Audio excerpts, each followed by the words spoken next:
What happens when there is a crossover between two mighty empires ruling different parts of the world? Does it result in a clash of powers and trigger a war? Or does it open doors to innovation and lucrative economic opportunities? History enthusiasts raise the same questions when they think about the two ancient civilizations, ancient China and Rome. There was a time when ancient Chinese and Roman empires ruled more than half of the world for centuries. With great minds, strong armies, and riches beyond measure, both the empires had ambitions which knew no bounds. They were aware of each other's existence, yet the great geographical distance made it impossible for both the nations to overpower the other. So, what happened next? Did these empires ignore each other or establish cordial relations with each other? In today's video, we are going to take a closer look at the riveting tale of ancient China and Rome, two superpowers of the world who changed the course of global history. Initial relationship and indirect contact. It is evident that Romans and Chinese knew about each other since the inception, but what image did they have of each other? Historical records unveil that Romans called China Syrica, which meant the land of silk, or Sinai, which meant land of Qin. On the other hand, Chinese perceived Romans as their civilized Western counterparts. Despite mutual awareness, both nations had vague information about each other as they hadn't come in direct contact until their respective expansion and direct trade exchange. So most of the information they had was mostly based on rumors from traders or other intermediaries like Parthian or Kushana empires.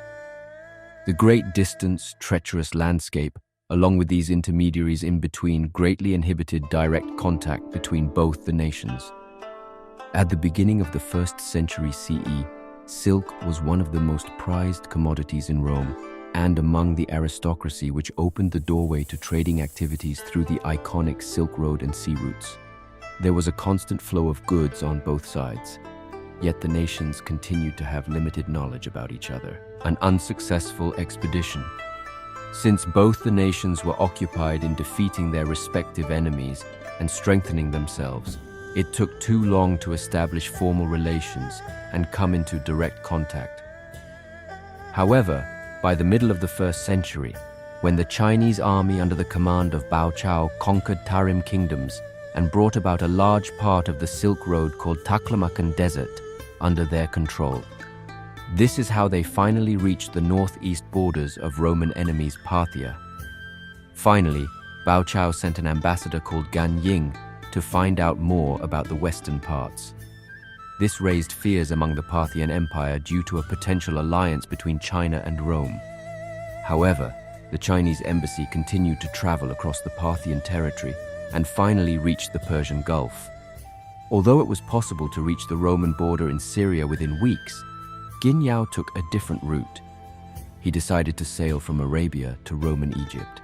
However, soon Yin abandoned the expedition due to discouraging stories from local sailors who warned him about terrible weather conditions and sailing conditions towards Egypt. It was unfortunate that the ambassador failed to reach the Roman court, but he did get back a great deal of fresh information about the Roman Empire. In fact, there was more to come. Romans. Pay a visit to China. After the failed expedition, it took several years for both the nations to make another attempt to establish contact with each other. This time it was Rome's turn to make the move, and quite surprisingly, they did.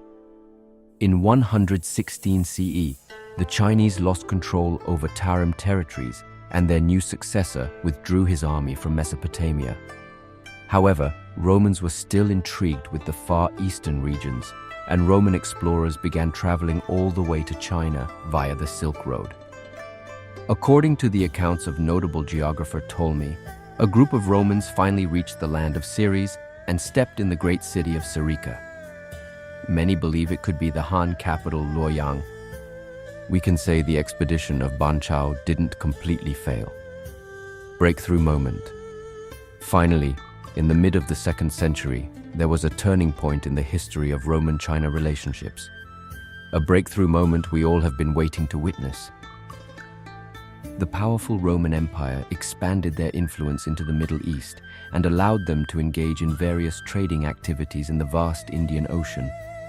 The first official claim of a Roman embassy to China happened in 166 AD, which was about 60 years after Ban Chao's mission towards the west to discover Rome. The supposed embassy came to Emperor Huan of Han China, claiming to represent Anton, Emperor Antoninus Pius, King of Dakin, Rome. However, there is some confusion because Emperor Antoninus Pius had passed away in 161 AD, while the embassy arrived in 166 AD. It is uncertain whether these officials were sent by the Roman emperor or were traders who had come to court for their personal gains. It is also possible that these officials were sent by Marcius Aurelius, who became emperor in 166 AD, after being adopted by his predecessor and taking his names as additional names. 3rd century and beyond. After the first official encounter, other embassies were soon sent to northern China in the beginning of the 3rd century by Emperor Taizu. The embassy brought along many precious presents along with colorful articles of glass. In 284, another embassy was sent by Emperor Carus to pay a tribute to the Chinese Empire. These were just the new beginnings of diplomatic relationship between two of the greatest civilizations. The Silk Route had now gained a limelight and served more than just being a trade route. It gave everyone an opportunity to meet and exchange great ideas. Hypothetical military ties.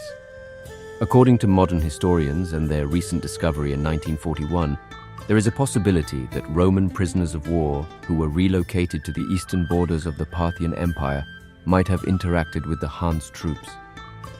Roman village in China.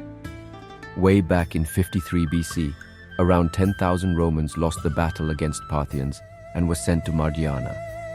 Later, when Chinese chief Zhizhi established a new state near Talas Valley, these men fought under his command to protect his fortress against the Han's forces. Many historians believe that they could be the same Roman prisoners of war. It is also suggested that these Romans who were later captured by the Chinese forces also formed their own village of Liqian in Yongchang County.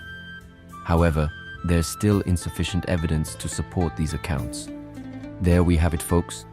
The captivating yet quite fascinating historical insight into the relationship between two of the mightiest nations that ever ruled the world.